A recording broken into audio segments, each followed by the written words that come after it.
Kina yang diinterogasi, menggigit bibirnya. Aku tidak ingin memberitahunya. Tetapi ketika kamu datang ke rumah sakit 2 hari yang lalu, mungkin bertemu dengannya, kemudian dia datang bertanya padaku. Dia bertanya padamu, lalu kamu jawab apa? Tanya Tias dengan marah. Meskipun keluarga Okto dan keluarga Libra tidak saling mengganggu di dunia bisnis, tetapi mereka adalah musuh bebuyutan keluarga. Dan Tuan Muda sangat pintar. Sekarang dia tahu masalah transfer saham, pasti akan mencegah Kina menandatangani perjanjian. Kina terdiam, jika bisa diulang sekali lagi, dia tetap akan memilih memberitahu Ezra. Seperti yang dia katakan, lebih baik waspada. Jika perjanjian ini setelah diverifikasi benar tidak ada masalah, menandatanganinya kembali pada saat itu, tidak hanya akan membuat dirinya merasa tenang, tetapi juga memberi rasa bertanggung jawab pada satu sama lain. Nona Libra, tampaknya kamu sama sekali tidak ingin kembalikan saham 15% itu kepada keluarga Libra? Mencari alasan tidak tanda tangan. Melihat dia tidak berbicara, Tias bertanya dengan tenang. Bukan, Kina menggelengkan kepala. Selama 20 tahun ini, ayahku tidak pernah melakukan apapun untuk keluarga Libra. Aku sadar tidak boleh mengambil saham ini. Aku hanya karena tahu bukan hak kalian. Cepat tanda tangan, agar aku bisa lapor ke ibuku. Tias menyela perkataannya, nada bicaranya sedikit mendesak, menarik napas dalam-dalam, dengan suara lembut. Alasan mengapa aku desak kamu tanda tangan, karena ibuku desak aku, kumohon Nona Libra jangan persulit aku. Sebelum perjanjian ditandatangani, dia harus menahan diri, tidak bertengkar dengan Kina. Nyonya Tias, jika kamu tidak bisa datang sore nanti, aku bisa minta orang antarkan surat perjanjian ke kamu? Karena sudah berjanji kepada Ezra, Kina merusak kepercayaannya, hanya bisa menggertakkan gigi, tidak berkompromi dengan diri sendiri. Kamu yakin akan tanda tangan sore ini? Tias menatapnya dengan curiga. Baginya, apa yang dikatakan Kina, hanyalah alasan untuk menolak menandatangani perjanjian. Jika tidak ada masalah, aku akan tanda tangan, setelah itu minta orang antarkan ke kamu. Kata Kina berjanji dengan tegas. Tias mengepalkan tinjunya, sekali lagi diam-diam menekan amarah di hatinya, dan mengubah emosinya. Nona Libra, kamu adik sepupuku, jika aku benar-benar menipumu, kakek tidak akan membiarkannya, dia akan membantumu meminta keadilan, benar kan? Sebelum tahu kamu adik sepupuku, aku merasa kamu sangat familiar, selalu anggap kamu sebagai teman baik. Kamu sedang sakit, jika bukan karena keadaan mendesak, aku juga tidak ingin kamu stres, aku juga merasa sedih, dan minta maaf, tetapi ibuku terus desak aku. Nona Libra, kamu anggap saja bantu aku, oke? Dia berkata dengan penuh semangat, memegang tangan Kina, menatap Kina dengan kilauan air mata di matanya.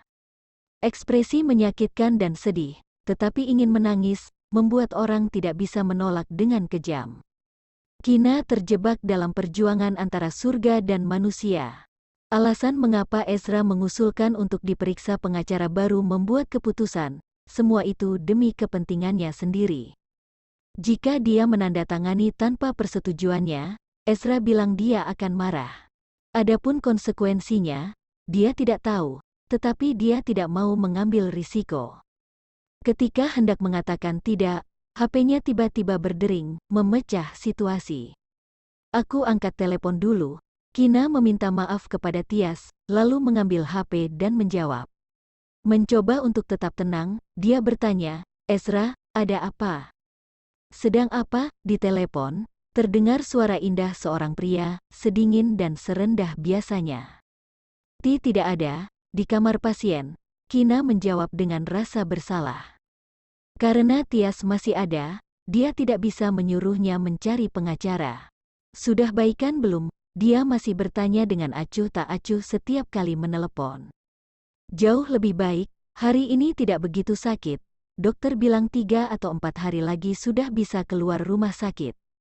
Setelah itu dia akan pulih sepenuhnya dalam 2 atau 3 hari setelah keluar rumah sakit. Dia memberitahunya dengan senyum yang jujur dan terperinci. Ezra menjawab dengan lemah. Lalu terdiam beberapa saat, dan bertanya, apakah Tias datang mencarimu untuk bicarakan masalah perjanjian? Mendengar dia bertanya begitu, Kina hampir menjatuhkan HP-nya. Sebelum dia berbicara, dia berkata dengan lemah dan serius, "Aku ingin beritahu kamu, kamu yang mengira aku marah, itu bukan marah sebenarnya. Jika dia benar mencarimu membahas perjanjian, katakan terus terang. Kina, jangan coba-coba membuatku kesal, mengerti? Apakah dia tahu sesuatu?" Kina memegang HP dengan tangan gemetar dan menelan ludah. Aku mengerti." Dia menjawab dengan hati yang bersalah, lalu melirik Tias dan berhenti berbicara. Dia berpikir, nanti baru beritahu dia masalah Tias mencarinya. Lagi pula dia tidak ingin membuat Ezra marah, emosinya tadi cukup menakutkan. Jika benar-benar membuatnya marah, akankah dia marah sampai minta cerai dengan dirinya? Nada suaranya sedikit melunak dan berkata, Aku menyukaimu yang penurut." Kina menggigit bibirnya dengan keras, merasa dirinya telah mengkhianati kepercayaan Ezra padanya. Setelah mengobrol beberapa kata, telepon ditutup, nada bicaranya lebih keras dan berkata, "Nyonya Tias, jika kamu tidak keberatan, aku akan minta pengacara periksa perjanjian ini. Setelah memastikan tidak ada masalah, aku akan segera tanda tangan dan minta orang antarkan ke kamu. Mencari pengacara ini adalah permintaan Tuan Muda. Bukankah tadi kamu tidak beritahu Tuan Muda aku datang kemari? Nona Libra, aku lihat kamu sengaja mencari alasan untuk ulur waktu, mencari pengacara untuk mencari kesalahan di perjanjian ini, lalu menolak tanda tangan." Kata Tias tidak tahan untuk marah, meskipun tidak mendengar isi pembicaraan di telepon, tetapi dari tatapan Kina, dia bisa menebak Ezra pasti bertanya kepada Kina tentang perjanjian di telepon. "Nyonya Tias, aku tidak bermaksud menolak tanda tangan." Sikapnya yang agresif membuat Kina merasa tidak nyaman, tetapi masih dengan sabar berkata padanya, "Tuan Libra hanya secara lisan mengatakan akan berikan saham grup Libra 15% padaku, tetapi tidak ada yang tahu apakah itu benar-benar akan diberikan. Aku pikir terlalu terburu-buru tanda tangan perjanjian ini sekarang."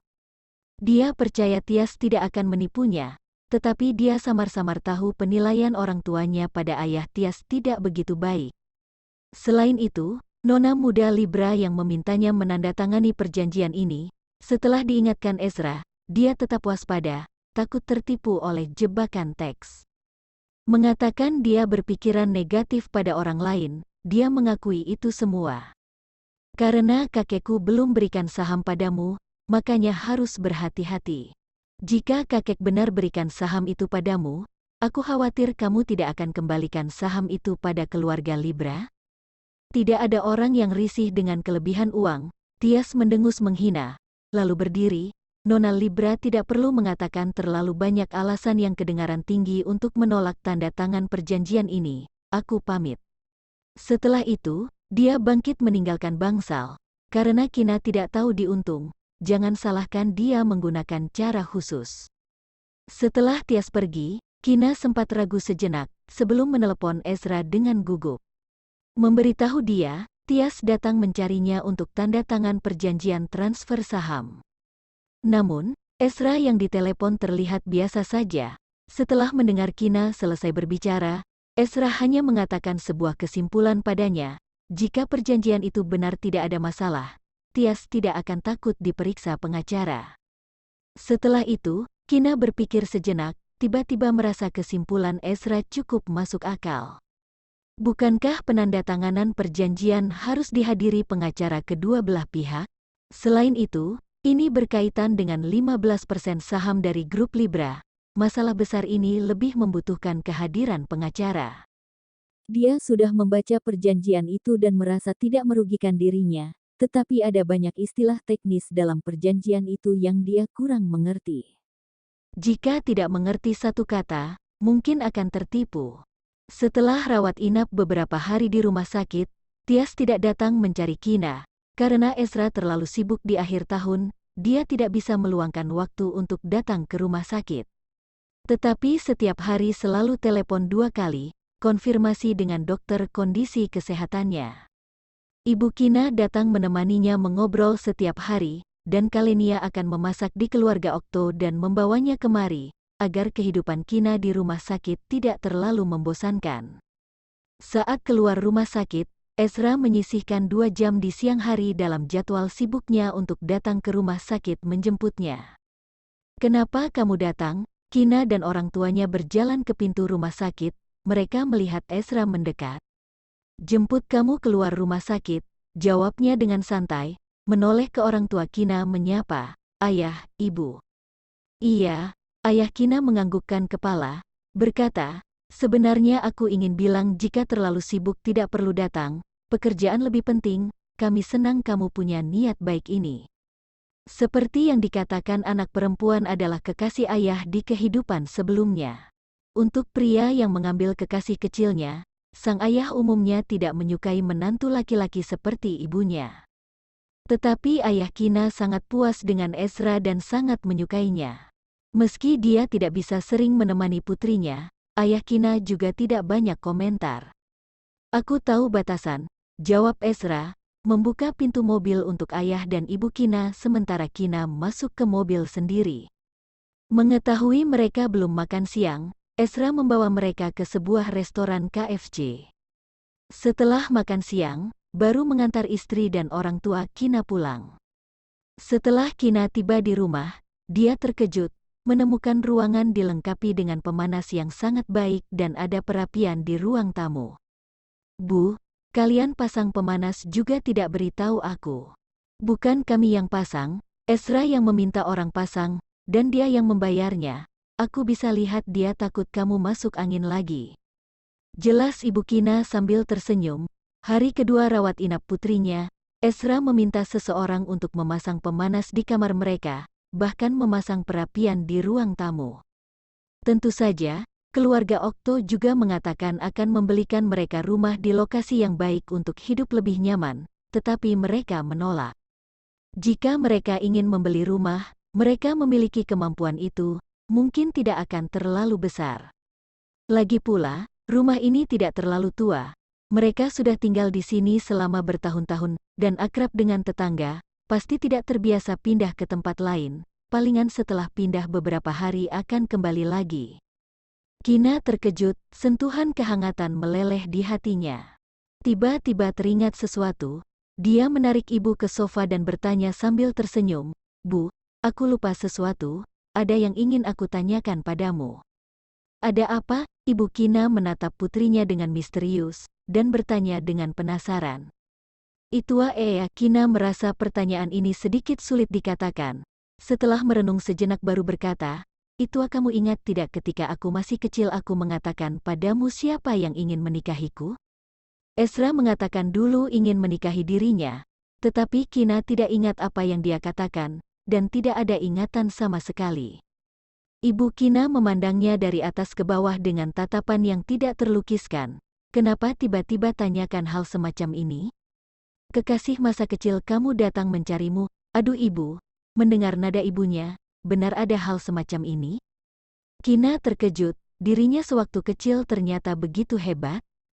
Bukan. Aku ingat sesuatu selama sakit, tetapi ingatanku sangat samar, jadi ingin bertanya padamu." Dia menggelengkan kepalanya dengan tergesa-gesa, menyangkalnya, dan bertanya lagi, "Lalu kamu ingat aku berkata kepada siapa yang ingin menikahiku?" "Aku pikir dulu."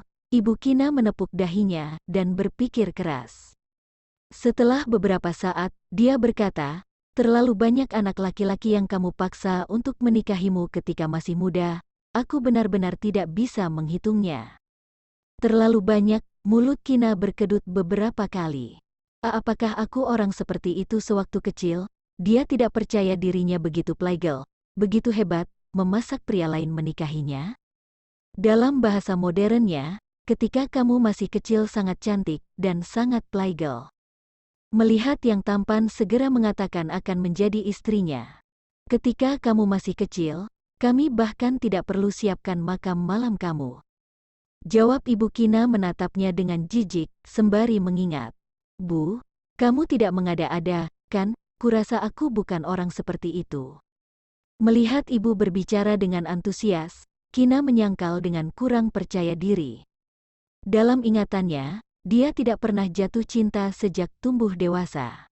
Dia murni dan polos, tidak playgirl, aku berbohong padamu. Ibu Kina memelototinya. Jadi, karena sewaktu kecil dia terlalu playgirl, terlalu banyak orang yang diabaikan, jadi dia tidak mengingat Ezra? Hehehe, Kina tertawa, meraih lengan ibunya, dan terus bertanya, Bu, di antara orang-orang ini, siapa di antara mereka yang paling mengesankan bagimu? Misalnya, lebih tua dariku, Ezra lebih tua dariku 8 tahun, tampan dan dingin, pasti akan meninggalkan sedikit kesan pada ibu. Ibu Kina mengerutkan dahi, dan perlahan berkata, lebih tua 3 tahun darimu ada 2 atau 3 orang, tetapi ada satu yang paling berkesan padaku. Siapa namanya? Kina bertanya dengan penuh semangat, mencengkeram lengan ibunya. Ibu menoleh menatapnya dengan curiga, kemudian dengan tegas memperingatkan, kenapa kamu begitu bersemangat, katakan, apakah kekasih kecil kamu datang mencarimu, dan kamu ingin kawin lari bersamanya? Kina, aku beritahu kamu, kamu tidak menghargai Ezra yang begitu baik. Jika berani memiliki pemikiran seperti ini, aku patahkan kakimu. Percaya tidak, dia terkejut. Kenapa putrinya bertanya kejadian masa kecilnya? Pasti ada sesuatu.